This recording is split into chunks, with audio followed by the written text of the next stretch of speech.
गन्धाक्षतपुष्पाणि समर्पयामि शाखावन्दनानि ततोस्तम्भमालभूत प्रार्थयित जतोवचः तमेहते ततो न अवलङ्करो दण्डः कर्तृगात्मो भगवन्तः पाशुद्धयः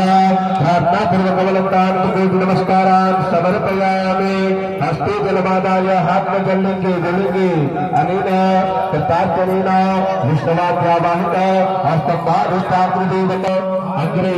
आगे बढ़ते जाएंगे स्तंभ को अलंकार